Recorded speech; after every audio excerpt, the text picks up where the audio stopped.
तो आज हम बात करने जा रहे हैं जेके टायर शिक्षा सारथी स्कॉलरशिप प्रोग्राम 2025-26 की बात कर रहे हैं। ये जो प्रोग्राम जो स्कॉलरशिप प्रोग्राम है वो जेके टायर की तरफ से है।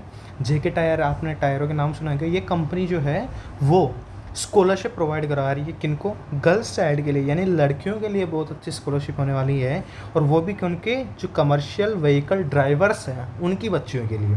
कमर्शियल व्हीकल ड्राइवर्स यानी हैवी मोटर व्हीकल में जैसे जो ट्रक चलाते हैं, जो बसेस चलाते हैं, उन ड्राइवर्स जो हैं, उनके जो ड्राइवर्स हैं उनके गर्ल्स चाइल्ड, उनकी जो बच्चियां हैं उनके लिए स्कॉलरशिप होने वाली है। उसके अलावा जिनके माता पिता मज़दूर है यानी कि जिनका जो है मज़दूर डायरी यानी कि श्रमिक कार्ड बना हुआ है, उसके लिए भी ये, उनकी जो बच्ची हैं उनके लिए भी ये स्कॉलरशिप होने वाली है। ठीक है, तो जेके टायर की तरफ से ये स्कॉलरशिप होने वाली है। और कौन कौन से स्टेट के बच्चे इसके लिए एलिजिबल होंगे, कौन कौन से स्टेट की लड़कियां इसके लिए एलिजिबल होगी? तो राजस्थान की बच्चियां, मध्य प्रदेश, उत्तराखंड, कर्नाटक और तमिलनाडु की जो लड़कियाँ हैं वो इसके लिए एलिजिबल होगी। और एक बार की जो है स्कॉलरशिप दी जाएगी, एक बार की केवल 25,000 रुपये की स्कॉलरशिप दी जाएगी। यानी कि आपका अगर ग्रेजुएशन का ड्यूरेशन अगर 3 साल का है ना, तो आपको 3 बार नहीं दी जाएगी, हर साल नहीं दी जाएगी, आपको केवल एक बार जो है 25,000 रुपये दिए जाएंगे। लेकिन 25,000 रुपये भी बहुत ज़्यादा होते हैं। ठीक है, और इसकी लास्ट डेट जो है वो 6 अक्टूबर 2025 है। तो जल्दी से जल्दी इसको अप्लाई करें। कहाँ अप्लाई करना है, क्या क्या एलिजिबिलिटी क्राइटेरिया है, क्या क्या बेनिफिट मिलेंगे, वो सारी चीज़ें अपन देखेंगे। ठीक है, तो पहली चीज़ तो ये है कि ये केवल लड़कियों के लिए है। ठीक है, लड़कियों के लिए स्कॉलरशिप होने वाली है, जो कि किनकी है? जो कि ट्रक ड्राइवर, बस ड्राइवर, ये जो है ना, ये जो हैवी मोटर चलाते हैं ना, हैवी मोटर व्हीकल, उनके जो ड्राइवर हैं उनके बच्चों के लिए होने वाली है। और जो जनरल ग्रेजुएशन कौन सी होती है? जैसे बीए करते हैं, बैचलर ऑफ बीएड कर रहे हो, या बीएससी कर रहे हो, या बीकॉम कर रहे हो, या ये सारे जो होते हैं general courses, general under graduate course होते हैं। उसके अलावा प्रोफेशनल अंडर ग्रेजुएट कोर्स में जैसे एमबीबीएस कर रहे हो, बीटेक कर रहे हो आप, या फिर एलएलबी कर रहे हो, बीआर्स कर रहे हो, तो इन जो है गर्ल्स स्टूडेंट के लिए होने वाली है। उसके अलावा डिप्लोमा कोर्सेज़ के लिए होने वाली है, जनरल डिप्लोमा कोर्सेज़ और प्रोफेशनल डिप्लोमा कोर्सेज़ जैसे आईटीआई, पॉलिटेक्निक, जीएनएम, और भी जितने भी डिप्लोमा है, डीसीए, जितने भी डिप्लोमा आप जानते हो उनके लिए स्कॉलरशिप जो है होने वाली है। उसके बाद में जो है दूसरी चीज़ आपको ध्यान रखनी है कि आप पिछले प्रीवियस ईयर में आपने कितने किए हों, आपने जो है 55% मार्क्स मिले हो आपको। अगर आप अभी जो है सेकेंड ईयर में हो तो फर्स्ट ईयर में आपको कितने होने चाहिए? 55% होने चाहिए। अगर आप फर्स्ट ईयर में हैं तो ट्वेल्थ में कितने होने चाहिए? 55% होने चाहिए। अगर आप ग्रेजुएशन के बाद डिप्लोमा कर रहे हो तो डिप्लोमा में 55% होने चाहिए। तो ये चीज़ें आपको ध्यान रखनी है। ठीक है, उसके बाद में आपको फैमिली की आय जो है, आय कितनी होनी चाहिए? वार्षिक आय आपकी जो है 5 लाख या इससे कम होनी चाहिए, 5 लाख से कम आपकी आय होनी चाहिए। उसके बाद में वो गर्ल चाइल्ड कहाँ की होनी चाहिए? राजस्थान, मध्य प्रदेश, उत्तराखंड, कर्नाटक और तमिलनाडु, इन स्टेट से बिलोंग करने वाली गर्ल्स के लिए स्कॉलरशिप होगी। ठीक है, उसके अलावा जेके टायर और बडी फॉर स्टडी के जो एम्प्लॉय है उनकी बच्चियाँ इसके लिए एलिजिबल नहीं होगी। इसका भी एक रीज़न है, अगर उनके बच्चों को अगर अलाउ कर दे तो वह अपने बच्चों को प्रायोरिटी दे सकते हैं, उनको स्कॉलरशिप दिलवा सकते हैं, इसलिए। ठीक है, तो ये एलिजिबिलिटी आप ध्यान रखिए। उसके बाद बेनिफिट क्या मिलेगा आपको? तो प्रोफेशनल अंडर ग्रेजुएट कोर्स को तो जो है 25,000 रुपये मिलेंगे, 25,000 रुपये की फिक्स्ड अमाउंट मिलेगी, एक बार मिलेगा। जनरल अंडर ग्रेजुएट कोर्सेज के लिए 15,000 रुपये मिलेंगे, और डिप्लोमा कोर्सेज के लिए कितने मिलेंगे? 15,000 रुपये। प्रोफेशनल जैसे MBBS, BTech, BE, LLB, BR, ये सारे प्रोफेशनल अंडर ग्रेजुएट कोर्स है तो इनको 25,000 रुपये मिलेंगे।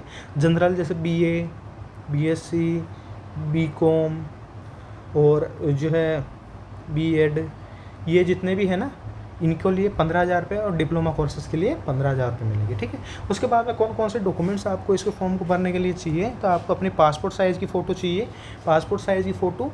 उसके बाद में आपको इंस्टीट्यूट में आपने एडमिशन ले लिया है उसका प्रूफ होना चाहिए। इस प्रूफ के लिए आप क्या कर सकते हो? आपका अलॉटमेंट लेटर जो है वो आप अपलोड कर सकते हो। इसके अलावा आप कॉलेज की जो आइडेंटिटी कार्ड होता है ना, वो आप अपलोड कर सकते हो, वो आपके पास होना चाहिए। उसके अलावा पिछले साल की मार्कशीट आपकी होनी चाहिए। सेकेंड ईयर में हो तो फर्स्ट ईयर की, थर्ड ईयर में हो तो सेकेंड ईयर की, फर्स्ट ईयर में ही हो तो ट्वेल्थ की होनी चाहिए। उसके बाद में पेमेंट की रिसिप्ट होनी चाहिए। यानी कि आपके फ़ीस की रिसिप्ट होनी चाहिए। उसमें देखना, अगर आपने जो कॉलेज की फ़ीस भरी है वो रिसिप्ट भी हो, हॉस्टल की फ़ीस दी हो वो रिसिप्ट हो, बुक्स खरीदी हो उसकी रिसिप्ट हो, और उसके अलावा जो है फ़ीस स्ट्रक्चर होना चाहिए आपके पास। फ़ीस रिसिप्ट तो होनी चाहिए, उसके अलावा आपके पास फ़ीस स्ट्रक्चर होना चाहिए। फ़ीस स्ट्रक्चर क्या होता है, जब भी कॉलेज में फ़ीस जमा कराने से पहले अपने पास एक ग्रुप में एक मैसेज आता है कि जो है फ़ीस जमा करा दो, आपकी जो है ट्यूशन फ़ीस 24,000 रुपये है, लाइब्रेरी की फ़ीस इतनी है, उसके बाद में जो है स्पोर्ट्स की फ़ीस इतनी है, इंफ्रास्ट्रक्चर की फ़ीस इतनी है, और टोटल इतनी फ़ीस है जो आपको जमा करानी है। तो वो जो परफॉर्मा आता है जिसमें आपको बताया जाता है किस चीज़ की कितनी फ़ीस ले रहे हैं हम, वो होता है फ़ीस स्ट्रक्चर। तो वो फ़ीस स्ट्रक्चर भी होनी चाहिए, प्लस ये सारी चीज़ों की आपके पास फ़ी रिसिप्ट होनी चाहिए। ठीक है, हॉस्टल की नहीं है, आप हॉस्टल में नहीं रहते हो तो कोई दिक्कत नहीं है, बुक्स की पड़ी हो तो डलवा देना, वरना ट्यूशन फ़ीस तो आपको लगानी है। उसके बाद में आपको बोनाफाइड लेटर बनाना है। बोनाफाइड लेटर क्या होता है, जिसके अंदर आपको टोटल फ़ीस एक्सपेंसेस आपको उसके अंदर होने चाहिए। ठीक है, तो आपको क्या करना है, कॉलेज के प्रिंसिपल के पास जाके बोलना है कि सर मैं जेके टायर स्कॉलरशिप के लिए अप्लाई कर रही हूँ, तो मेरे को जो है उसके लिए बोनाफाइड सर्टिफिकेट चाहिए, और उसमें आप जो है मेरे टोटल फ़ीस को और एक्सपेंसेस को मेंशन करवा देना। ठीक है, तो आपको जो है वो बोनाफाइड सर्टिफिकेट बना के दे देंगे। ठीक है, तो ये अपना काम नहीं है, कॉलेज वाले बना के दे देंगे, आप उनसे जाके लेना और उस पर सील और साइन करवा लेना। उसके बाद वो आपको अपलोड करना है। उसके बाद में क्लास 10th की और 12th की मार्कशीट आपके पास होनी चाहिए। उसके बाद में फैमिली इनकम, आपके परिवार की वार्षिक आय इतनी है उसका प्रूफ होना चाहिए। तो उसके लिए क्या कर सकते हो, आय प्रमाण पत्र अपलोड कर सकते हो। अगर सैलराइज्ड पर्सन है, मतलब आपके पिताजी किसी जॉब वॉब करते हैं, तो उनकी सैलरी स्लिप कर सकते हो, या इनकम टैक्स रिटर्न भर सकते हो, या फॉर्म नंबर 16 कर सकते हो, या फिर अपन जो नॉर्मल अपन बनवाते हैं ना ग्राम पंचायत से या सरपंच से या तहसीलदार से जो आय प्रमाण पत्र बनाते हैं, वो भी आप अपलोड कर सकते हो। उसके बाद प्रूफ ऑफ आइडेंटिटी, आपका पहचान का प्रूफ भी तो देना पड़ेगा, तो उसके लिए आप आधार कार्ड अपलोड कर सकते हो। अगर पैन कार्ड है तो पैन कार्ड कर दो, ड्राइविंग लाइसेंस है तो ड्राइविंग लाइसेंस कर दो।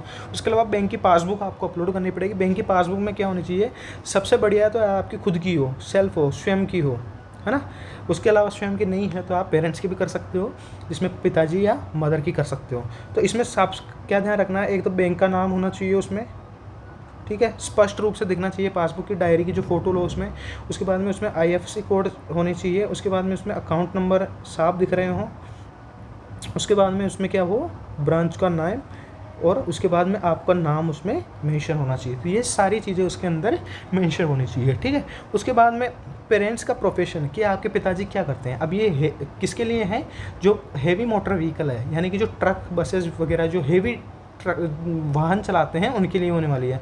तो उनको भी प्रूफ करना पड़ेगा कि आपके जो है पिताजी वास्तव में ट्रक चलाते हैं या फिर मजदूरी करते हैं। तो आप क्या कर सकते हो, उनका ड्राइविंग लाइसेंस, उनका जो कमर्शियल ड्राइविंग लाइसेंस होता है ना, जो ट्रक का ड्राइविंग लाइसेंस है, ट्रक का ड्राइविंग लाइसेंस है, बस का ड्राइविंग लाइसेंस है, वो आपको क्या करना पड़ेगा, अपलोड करना पड़ेगा। और उसके अलावा मजदूर है तो आप श्रमिक कार्ड यानी कि मजदूर डायरी जो है वो आप अपलोड कर सकते हो। ठीक है, तो ये मजदूर डायरी आप अपलोड कर सकते हो। ठीक है, या फिर श्रमिक कार्ड अपलोड कर सकते हो। इन दोनों में से एक अपलोड करना है जो आपके पिताजी काम करते हैं उस हिसाब से। ठीक है, उसके बाद में क्या ध्यान रखना है कि आपको जो है इसके लिए अप्लाई कहाँ करना है। तो अप्लाई यहाँ करना है, अप्लाई कहाँ करना है, आपको करना है buddy for study. Buddy for study एक वेबसाइट है, बडी फॉर स्टडी, आप इस पर जाओगे तो आप जो है इस पर अकाउंट कैसे बनाते हैं वो मैंने आई बटन में वीडियो लगा दिया है, वहाँ से आप चेक कर सकते हो कि इस पर अकाउंट कैसे बनाते हैं। उसके बाद में जाके आपको स्कॉलरशिप सर्च करनी है, जेके टायर शिक्षा स्कॉलरशिप, वहाँ से आप इसको क्या कर सकते हो, अप्लाई कर सकते हो। ठीक है, अप्लाई जल्दी से जल्दी करें क्योंकि 10 अक्टूबर 2025 की लास्ट डेट रखी गई है। ठीक है, तो अगर आपको ये वीडियो पसंद आया हो तो इसको जो है चैनल को सब्सक्राइब करें। हम इसी तरह की जो है वीडियो जो है रोज़ लाते रहते हैं अलग अलग स्कॉलरशिप के लिए, अलग अलग फील्ड के अंदर। उसके अलावा आपको ये वीडियो थोड़ा सा पसंद आया हो तो इसको लाइक करें और अपने फैमिली मेम्बर या फिर कॉलेज के ग्रुप में या अपने दोस्तों के साथ इसको शेयर करें। Thank you.